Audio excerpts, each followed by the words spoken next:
Hello students, good morning. आज हम आप लोगों को कक्षा 10 NCERT मैथ का चैप्टर नंबर 2 बताने चल रहे हैं। तो आइए देखते हैं चैप्टर नंबर 2 है क्या। चैप्टर नंबर 2 हमारे यहाँ है बहुपद। क्या है? बहुपद। बहुपद को अंग्रेजी में पॉलिनोमियल्स बोलते हैं। अंग्रेजी में क्या बोलते हैं? पॉलिनोमियल्स बोलते हैं। यहाँ पर हम सबसे पहले जानते हैं कि बहुपद होता क्या है। बहुपद, इसका शाब्दिक अर्थ ही हम लगा सकते हैं बहु माने बहुत से, पद माने पद, अर्थात ऐसा व्यंजक जिसमें बहुत से पद हों बहुपद कहलाता है। अब यहाँ पर बहुपद कहलाता है। अब यहाँ पर हम बहुपद की एक परिभाषा देते हैं कि बहुपद होता क्या है। ऐसा व्यंजक जिसकी चरों की घातें धन पूर्णांक हों बहुपद कहलाता है। अर्थात चर किसे को बोलते हैं? जैसे जिनका मान लगातार बदलता रहता है। जितने भी बीजीय अक्षर होते हैं XYZ ABCD, कोई भी अक्षर ले लिया जाए वो बीजीय अक्षर कहलाता है। उसके बाद अचर किसे कहते हैं? जो भी जितनी भी संख्याएं हैं 1 2 3 1 से लेकर अनंत तक की संख्याएं क्या कहलाती हैं? अचर कहलाती हैं। तो बहुपद में ऐसा व्यंजक जिसके चरों की घात धनात्मक हो। चरों की घात का मतलब क्या होता है? जैसे x² है प्लस 2x लिखा है तो यहाँ पर x की अधिकतम घात क्या है? 2 है, 1 है, ये सब पॉजिटिव हैं। अगर यहीं पर x की घात -2 हो जाता तो ये बहुपद न कहलाता। अर्थात जिसकी घातें धन हो वो क्या कहलाता है? बहुपद कहलाता है। तो यहाँ पर उदाहरण के लिए x² + 6x + 7y सबकी घातें धनात्मक है। x की घात भी 1 है, y की घात भी 1 है। उसी प्रकार y³ + 10y, यहाँ पर +10z, जो भी लिखा हुआ है सबकी घातें धनात्मक हैं, अतः यह एक बहुपद है। अब बात आती है बहुपद के प्रकार। तो बहुपद के प्रकार में बहुपद कितने प्रकार के होते हैं यहाँ पर हमें इसकी चर्चा करना है। तो आइए बहुपदों में सबसे पहला पॉइंट हम जान लेते हैं कि बहुपद में होता क्या है। पहला, बहुपद निम्न प्रकार के होते हैं: शून्य पदीय बहुपद, एक पदी बहुपद, द्विपदी बहुपद, त्रिपदी बहुपद, बहुपदी बहुपद। यहाँ पर कक्षा 9 में इसको हम पहले ही पढ़ चुके हैं बहुपद चैप्टर में। तो शून्य पदीय बहुपद होता क्या है? तो जिसमें चर पद के जितने भी गुणांक हों सब क्या हों? 0 हों। चर का मतलब कोई XYZ हो, इसमें 0 से गुणा हो, इसके पहले 0 लिखा हुआ हो, वो शून्य पदी बहुपद कहलाता है। अर्थात जिसमें चरों के सभी गुणांक 0 हों, वो शून्य पदी बहुपद कहलाता है। उसके बाद बात आती है एक पदी बहुपद, जिसमें केवल एक पद हो। अर्थात कोई भी चिन्ह के बाद अगर उस बहुपद के बाद कोई भी संख्या, जैसे चर लिखा हो इसका गुणांक 5 हो, अगर इसके बाद जैसे यहाँ पर लिखा हो 5x + 2, यहाँ पर ये प्लस न लिखा हुआ हो, अर्थात जिसमें केवल एक पद हो, एक पदी बहुपद कहलाता है। जैसे 5x², 8x, 5y, ये सब एक पदी बहुपद हैं। द्विपदी, जिसमें एक चिन्ह के द्वारा कोई दूसरा जोड़ा, जिसमें केवल एक चिन्ह लगा हो, अर्थात जिसमें केवल 2 पद हों, एक पदीय एक पदीय। तो एक एक कितने? 2, अर्थात ये द्विपदी बहुपद हो गया। उसके बाद यहाँ पर भी क्या हो गया? इसमें एक एक 2 पद हो गए। त्रिपदी में शब्द से ही हमको पहले मालूम है कि जिसमें 3 पद हों, तो 1 2 3 त्रिपदी बहुपद कहलाएगा। बहुपदी, जिसमें बहुत से पद हों, बहुत से पद 1 2 3 4 ऐसे डॉट डॉट करते हुए निरंतर बढ़ता हुआ चला जाए, वो क्या हो जाएगा? बहुपदी बहुपद। अर्थात जिसमें 3 या 3 से अधिक पद हों बहुपदी बहुपद कहलाता है। अब हमारा नेक्स्ट टॉपिक है बहुपद की घात। तो बहुपद की घात होता क्या है कि किसी भी बहुपद में चर की उच्चतम घात को ही बहुपद की घात कहते हैं। जैसे 4x की घात 6 धन 5x की घात 4 धन 3x² में बहुपद की उच्चतम घात, अर्थात इसमें यक्स की अधिकतम घात कितनी है? 6, तो ये बहुपद की घात क्या होगी? 6। ऐसे क्वेश्चन विकल्प में दे दिए जाते हैं, अभ्यास में दिए जाते हैं, एक्सरसाइज में, परीक्षाओं में भी ऐसे क्वेश्चन पूछे जाते हैं कि किसी भी बहुपद की घात क्या होती है। तो जो चर की अधिकतम घात होगी किसी दिए गए बहुपद में, जैसे यहाँ पर दे दिया जाए 8x की घात 6 प्लस 9x² प्लस 5x। तो आपसे कोई पूछ ले कि इस बहुपद की घात क्या है, तो हम सबसे पहले देखते हैं कि जो चर पद है उसमें सबसे बड़ी घात क्या है। तो यहाँ पर x की घात 6 है, यहाँ पर 2 है, यहाँ पर 1 है, तो सबसे बड़ी क्या हुई 6। अर्थात यहाँ पर बहुपद की घात क्या होगी 6। अर्थात किसी भी बहुपद में चर की जो उच्चतम घात होती है वही बहुपद की घात कहलाती है। जैसे यहाँ उदाहरण दिया गया 4x की घात 6 धन 5x घात 4 धन 3x² में बहुपद की घात कितनी है 6। अर्थात यहाँ पर सबसे ज़्यादा घात किसकी है 6। अर्थात ये क्या होगा बहुपद की घात 6 होगी।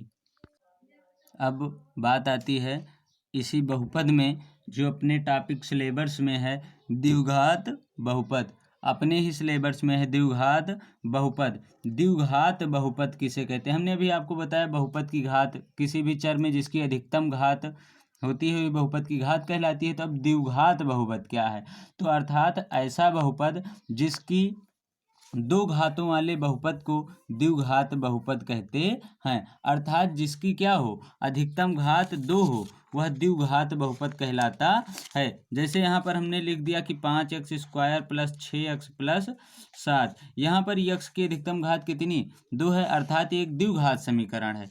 तो इसका मतलब दो घात वाले बहुपदों को द्विघात बहुपद कहते हैं।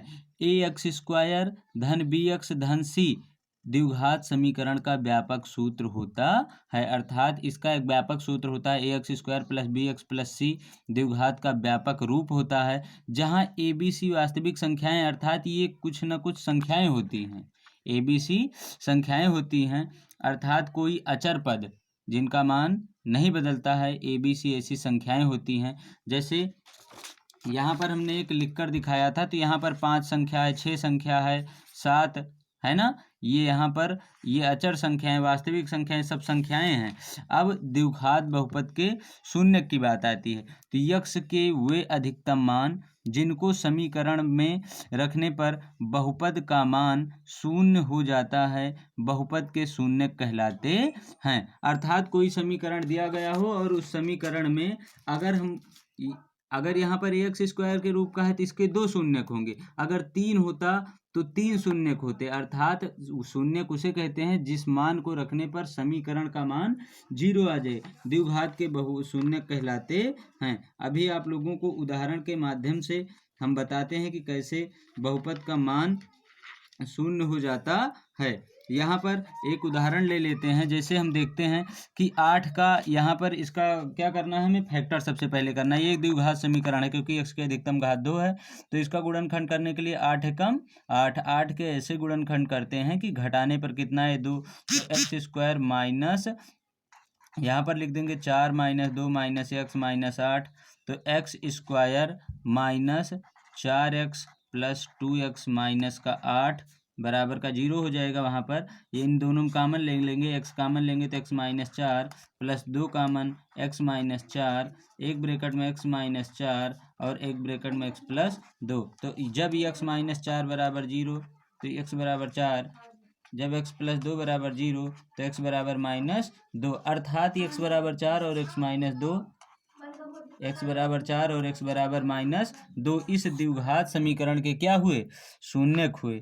जब इसके ये 2 शून्यक हुए तो इनमें से किसी एक शून्यक का मान रखने पर इस द्विघात समीकरण का मान 0 हो जाएगा, चाहे 4 रखें चाहे 2 रखें। चलो हम 4 ही रख देते हैं, तो x के स्थान पर 4 रखेंगे तो 4 चौक 16 और माइनस 4 दूनी 8 माइनस का 8 16 माइनस 8 मिलकर 16 बराबर 0। अर्थात ये x बराबर 4 क्या है इस द्विघात का एक शून्यक है। तो बात आती थी शून्यक की, तो एक हमने आपको बताया कि x के वे अधिकतम मान जिनको समीकरण में रखने पर बहुपद का मान 0 हो जाता है बहुपद के शून्यक कहलाते हैं। अब शून्यकों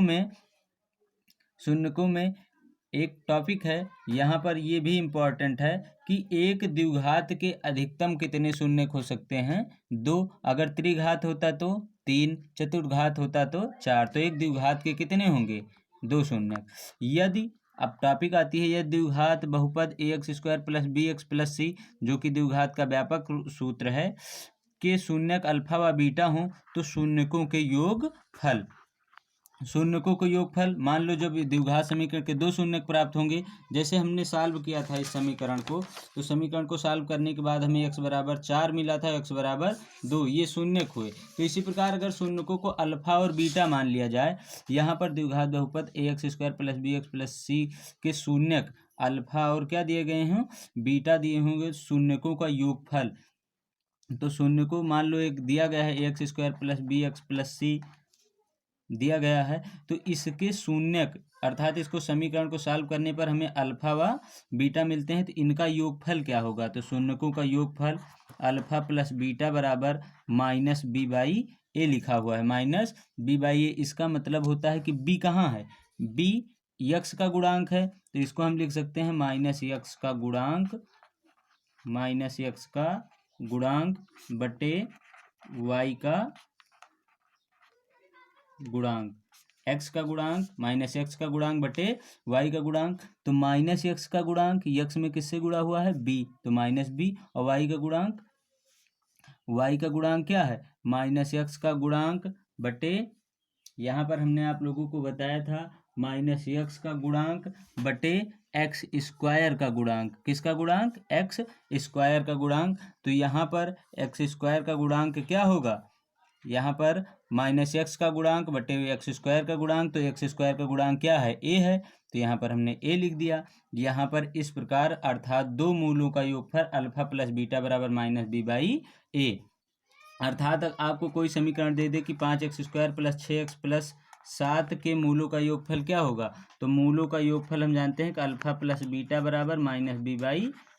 b का मान कितना है, 6, तो लिखेंगे -6, और इसका -b/a का मान कितना है, 5, तो अल्फा + बीटा बराबर -6/5। इसी प्रकार मूल शून्यकों का गुणनफल, तो शून्यकों का गुणनफल क्या होता है, अल्फा × बीटा बराबर अचर पद, अचर पद किसे बोलते हैं, कांस्टेंट, c, अचर पद मतलब ये जो 7 है, तो जो संख्या होती है वो और बटे x² का गुणांक a, अर्थात 5x² + 7x + 9 दिया गया हो, तो अल्फा × बीटा बराबर होता है 9/x² का गुणांक a, अर्थात 9/a बराबर c/a। c का मान क्या है, 9, और a का मान क्या है, a का मान क्या है, 5, तो ये 9/5। इस प्रकार हमें यहाँ पर हमें इतने सूत्रों की आवश्यकता पड़ेगी। इस प्रश्नावली में केवल हमें इन्हीं सूत्रों के आधार पर हमें ये प्रश्नावली लगाना है।